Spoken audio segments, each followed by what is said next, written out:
Hello Internet, welcome back to my channel. So in the last video we talked about the must-have accessories for the Oculus Quest 2. In this video I want to look at the things that I dislike about the Oculus Quest 2. So here is the top 8 things that I do not like about the Oculus Quest. At number 1 is the fact that Facebook and Oculus are moving away from the PC VR. The fact that the Rift S has already been discontinued and next year it's going to be, the support for it is going to be dropped. What they want is developers designing games for standalone headsets. Because if you think, if the most people on a platform are on the Oculus or on a standalone headset, then the graphical fidelity of games, VR games specifically, is going to stagnate. Now, VR games already have to run at nearly 4K the resolution, so mobile processors are already going to struggle with games that are out now. So, if everyone, if the majority of people, if the plebs play standalone VR games, then the developers will be designing games to run the best on the Oculus standalone, on the mobile processor, and not optimized to run the best they can do on PC. So that is one thing that worries me. And number 2, and this one isn't a big thing because you can get third-party straps for the Quest 2, but it's the default head strap. Now this piece of jock strap is not very good. So it does hurt your head after a very small amount of time wearing it, and I do recommend a third-party Elite strap.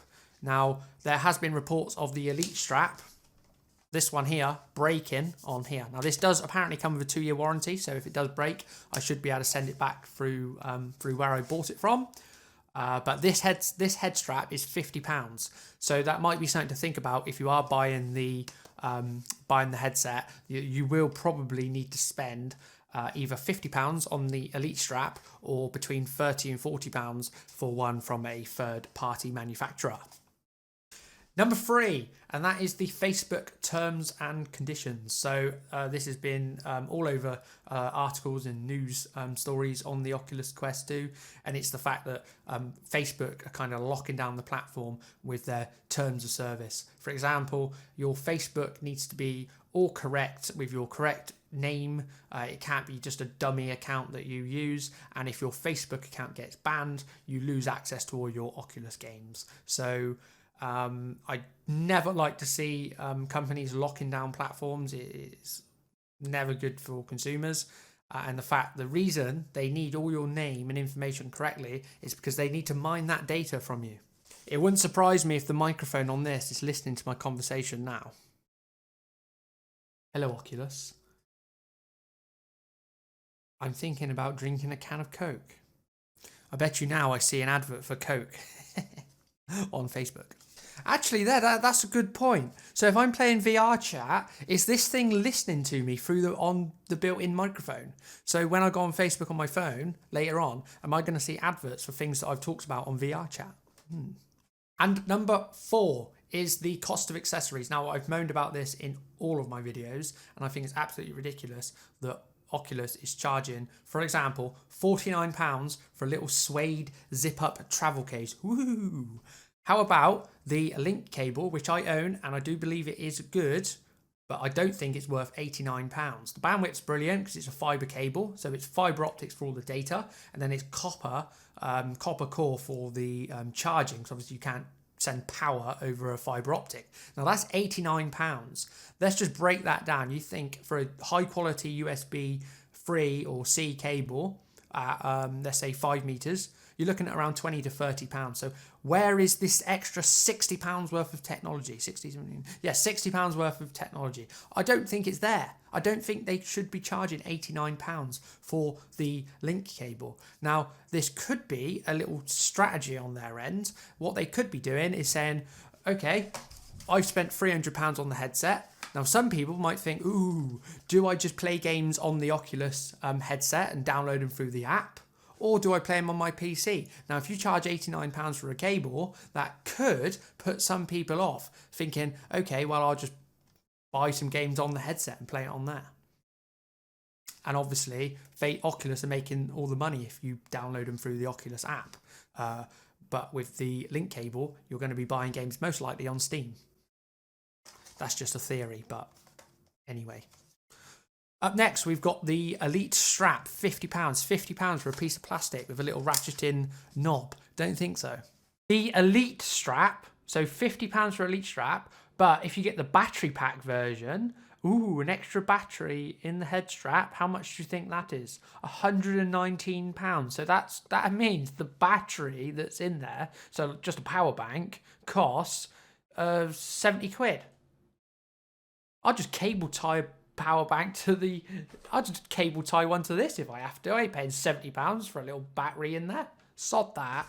Quest 2 Fit Pack. Let's say you've got slightly odd shaped nose or big nose or short nose and you want to change the face fitment. It's £40 for a pack of 2. That's 2 little plastic molded pieces to go on the front here. £40. Scroll down. Let's say you lose a controller or break a controller. Not both of them, just one. £69 for the right controller, £69 for the left controller. So £140 in total if you need new controllers. This standard piece of plastic here, the standard face fitment, £20. How about the 1 meter charging cable, which is just a USB Type-C cable? £19. How about some lens inserts? Doesn't even say how much they are. The original strap, this crappy thing, is £20. How about the power adapter, the USB Type-C power adapter? It's just a plug with a Type-C connector at the bottom. Okay, it might put out the correct amperage to charge it fast, but it's £30. Number 5, and that is motion sickness. Now, this is not the Oculus Quest's fault. This is obviously my fault. Ever since I've been a kid, I've had problems with motion sickness. I would be in the car for about 15-20 minutes and I'd want to throw up. So I've always had problems with motion sickness, and when I first got the headset I played Phasmophobia for about 5 minutes. I moved around the room and I had to curl up in a ball and I wish my life was over because I felt awful. Now it took me about a week to get used to it, and now I can play it for a good period of time without feeling sick. But when I first got it, here's a little video of me after about 5 minutes of playing the Oculus. I feel sick. My lips are dry. I feel like all the blood's left my brain. I feel like I'm going to pass out. If you've ever done a 6-hour car journey and you have travel sickness, that was 5 minutes of playing VR. And now I want to curl up in a little ball on the floor and drink some water. So if you particularly suffer with motion sickness, that is something you should think about when considering buying a VR headset. And finally, what's this? Number 6. I've kind of lost track. I wish the IPD settings for the lenses, you've only got 3 options. So it's 1, 2 or 3. I kind of wish there was a half setting in between. You can kind of put it there, but I just wish there was another notch in between each setting. That would have been a little bit nicer, but not a biggie. I'm kind of clutching at straws now because the actual headset itself is fantastic. I've had loads of fun on it. I actually really like it, but I'm just trying to go over some things that you might not like. So thanks for watching my video. That is pretty much it, or that is all I can think about. The things that I dislike about the Oculus Quest 2. Now the headset itself is absolutely fantastic. It's such fun for £300, and I would consider buying one of these. If you've already got a gaming PC, I would consider buying one of these over a next generation console because it's so different, it's so unique. You're not going to have, you're going to have a blast playing it, really. Especially games like Population 1. It's so strange, and I kind of like that. It is fatiguing to play. That is another thing I dislike about VR. I got dodgy knees, and I'm only 28, so playing PC, you're sat in a comfy chair, you can play all day, but playing VR, give it, I don't know, an hour, and it's like doing an exercise. So, yeah. if you've liked this video, please hit that like button because it doesn't cost you anything and it really helps me out and I really appreciate it. Please leave a comment with things that you dislike about the Oculus Quest 2 or other VRs. Anything that you think you dislike about the HTC Vive or the Steam Rift. So yeah, please leave a comment and I'll see you in the next one. See you later. Goodbye.